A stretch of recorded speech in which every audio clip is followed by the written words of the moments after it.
और जिला पंचायत अध्यक्ष पदों के लिए चुनाव की तारीख का ऐलान कर दिया गया है। 15 जून से 3 जुलाई के बीच ये चुनाव संपन्न होंगे। यूपी में कुछ दिन पहले ही त्रिस्तरीय पंचायत चुनाव हुए थे। ब्लॉक प्रमुख और जिला पंचायत अध्यक्ष का चुनाव होना बाकी है। इसकी अधिसूचना पंचायती राज विभाग ने जारी कर दी है। जिला पंचायत अध्यक्ष चुनाव के लिए मंगलवार को राज्य निर्वाचन आयोग की तरफ से कार्यक्रम जारी किया जाएगा। जिला पंचायत अध्यक्ष के कुल पद 75 हैं। जिला पंचायत अध्यक्ष पद के लिए 27 पद अनारक्षित हैं। इन पदों पर कुल 3050 चुने हुए जिला पंचायत सदस्य अपने में से ही किसी एक को अध्यक्ष चुनेंगे। ये चुनाव अप्रत्यक्ष रूप से होता है।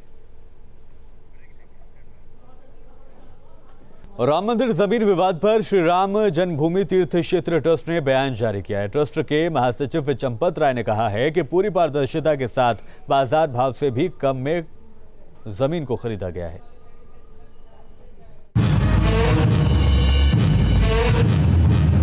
अयोध्या में भव्य और दिव्य राम मंदिर के निर्माण का काम तेजी से आगे बढ़ रहा है, लेकिन इसी बीच अयोध्या में एक जमीन के सौदे को लेकर चर्चा ने जोर पकड़ लिया है। इस बार राम मंदिर से जुड़े एक जमीन के सौदे पर सवाल उठाए गए हैं। जी हां, समाजवादी पार्टी के नेता पवन पांडे ने श्री राम जन्मभूमि तीर्थ क्षेत्र ट्रस्ट की खरीदी गई जमीन पर सवाल दागे तो ट्रस्ट के महासचिव चंपत राय भी खुलकर सामने आ गए।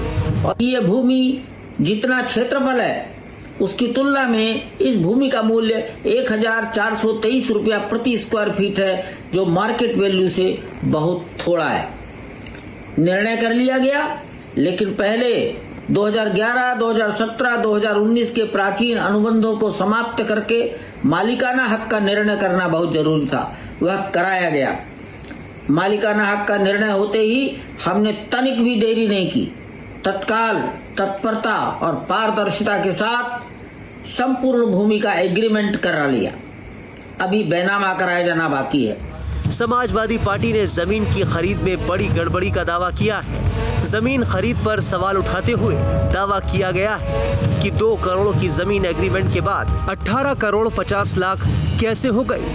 इसी जमीन को आपने 2 करोड़ रुपए में खरीदा। ट्रस्टी आपके इसके गवाह है। 2 करोड़ रुपए में आपने 5 मिनट के बाद, सिर्फ 5 मिनट के बाद आपने उसी जमीन को 18.5 करोड़ रुपए में खरीद लिया। सन 2011 से ही हम लोग का ये एग्रीमेंट चलता चला आ रहा है। ठीक है, उसको लगातार 4 बार उसको रिन्यूअल कराया गया। जो आरोप लगाया है ये बिल्कुल ही गलत है। जबकि मंदिर ट्रस्ट के रजिस्टर्ड एग्रीमेंट में गवाह बने अयोध्या नगर निगम के मेयर ऋषिकेश उपाध्याय कहते हैं कि जमीन कम दाम पर ही खरीदी गई।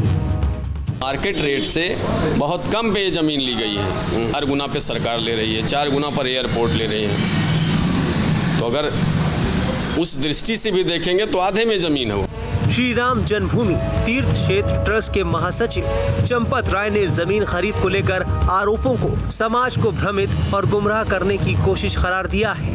हमारा स्थायी निर्णय है कि सभी प्रकार का ट्रांजैक्शन बैंक टू बैंक होगा, ऑनलाइन होगा और सरकार के किसी टैक्स में कोई कटौती, कोई चोरी नहीं करने देंगे। इन दोनों निर्णयों का हमने पालन किया है। दुर्भाग्यपूर्ण ये है, आरोप लगाने वाले व्यक्तियों ने आरोप लगाने के पहले ट्रस्ट के पदाधिकारियों से किसी प्रकार की कोई संपर्क करके तथ्यों की जानकारी नहीं ली और बोल दिया। समाज को उन्होंने भ्रमित किया है, गुमराह किया है। इधर श्री राम जन्मभूमि तीर्थ क्षेत्र ट्रस्ट ने लोगों से बेवजह विवादों पर ध्यान न देने और मंदिर को समय सीमा के भीतर बनाने में सहयोग की अपील की है।